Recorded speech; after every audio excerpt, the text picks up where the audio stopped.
Every single time you shop online or send an email or even just log into an account, there's this invisible shield protecting your information. It's called cryptography, and it's basically the silent security guard of our entire digital world. So let's pull back the curtain and see how this whole thing actually works. I mean, we've all seen that little padlock icon up in the browser's address bar, right? It makes us feel safe, secure. But what is it really doing? Well, it turns out that little lock is the final chapter in this amazing story about secret keys, digital fingerprints, and a massive global chain of trust. All right, to really get how modern security works, we've got to go back to basics. Let's start with the simplest possible way to send a secret. Just imagine you've got a message you need to keep private, and you have a lockbox. So this here shows the whole concept perfectly. The sender, they take their message, pop it in the box, and then lock it up with a secret key. Then they send that locked box over to the receiver. Now the receiver needs the exact same key to unlock it and read what's inside. Super simple, right? One key locks it, the same key unlocks it. Okay, so this method has an official name. It's called Symmetric encryption. And honestly, it's great. It's fast, it's efficient, and it works perfectly with one huge if. If that one single key stays a secret between just the sender and the receiver. Literally, the entire security of the system hangs on that one little key. But, and this is a big but, this simple approach has a massive fundamental flaw. I'm talking a weakness so huge, it almost stopped secure communication on the internet before it even got off the ground. The problem, the critical flaw, is this. For that one key lockbox to actually work, the person receiving it needs to already have a copy of the key before they even get the locked box. I mean, just think about it for a second. How do you get that key from person A to person B without somebody else grabbing it along the way? If you try to send it over the internet, it could just be stolen.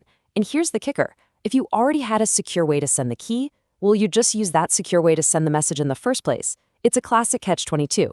This is what's known as the key distribution problem. So this problem seemed totally unsolvable for a while. That is, until a really revolutionary idea came along and changed absolutely everything. The question was, what if, instead of one shared key, you had two different keys that were designed to work together as a pair? And this really shows you the difference. On the left, you've got our old friend symmetric encryption. One key, super fast, but it has that massive key sharing problem. But on the right, that's the breakthrough. That's asymmetric encryption. The idea here is that everyone gets a matched pair of keys. One is your public key. You can give that out to anyone, shout it from the rooftops, it doesn't matter. The other is your private key. That one you guard with your life. You never ever share it. And this is just brilliant. This is how it solves the whole secrecy problem. Let's say Bob wants to send a secret message to Alice. All he has to do is find Alice's public key, which is out there for anyone to see, and he uses that to lock the message. Now here's the magic part. Once a message is locked with a public key, it can only be unlocked by the matching private key. And who has that? Only Alice. Bob totally sidestepped the key sharing problem because he never even needed Alice's secret key to begin with. But wait, there's more. This two-key system can do something else that's just as important. It can prove who you are. So what if Bob wants to prove a message really came from him? This time, he locks it with his own private key. Now, anybody, literally anyone in the world, can take Bob's public key and try to unlock it. And if it opens, that's mathematical proof that it could only have been locked by Bob's private key. Boom. You've just verified he is who he says he is. This is the bedrock of what we call authentication online. Okay, so we can keep things secret, check. We can prove who sent them, check. But how do we know the message wasn't messed with somewhere along the way? For that, we need to create something like a unique, tamper-proof fingerprint for our data. And we do this using something called a hash function. It's really cool. You can feed any amount of data into it. I'm talking a single word or a whole movie, doesn't matter. And it spits out a short, totally unique string of text. We call that a hash. Now, it's a one-way street. You can never turn that hash back into the original message.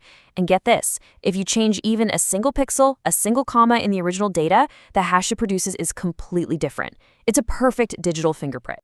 So here's where we put it all together to create what's called a digital signature.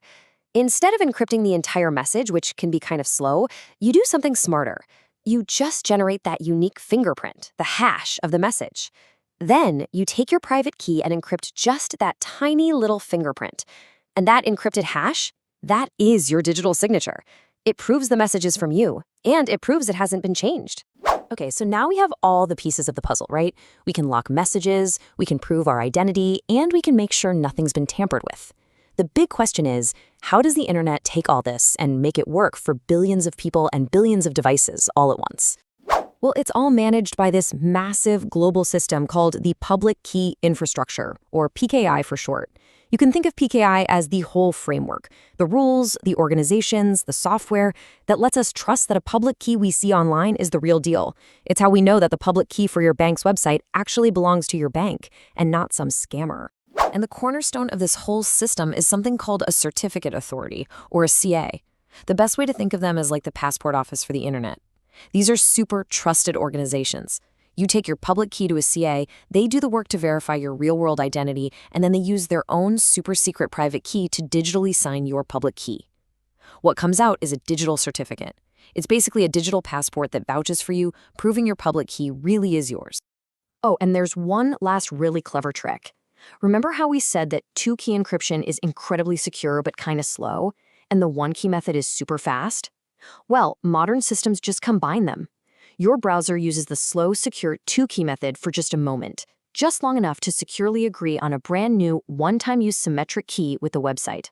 Then, for the rest of the conversation, they switch to that super fast key. It's literally the best of both worlds. You get the security and the speed. So when you put this all together, what do we actually get? This whole amazing structure gives us 3 critical guarantees. First, authentication. You know exactly who you're talking to. Second, integrity. You know the message hasn't been messed with. And third, something called non-repudiation, which is a fancy way of saying the sender can't turn around later and deny they sent it. These 3 things, they're the absolute bedrock of trust online. So we've gone from a simple lockbox with one key all the way to this massive global network of trust built on pairs of keys, digital fingerprints, and these trusted authorities.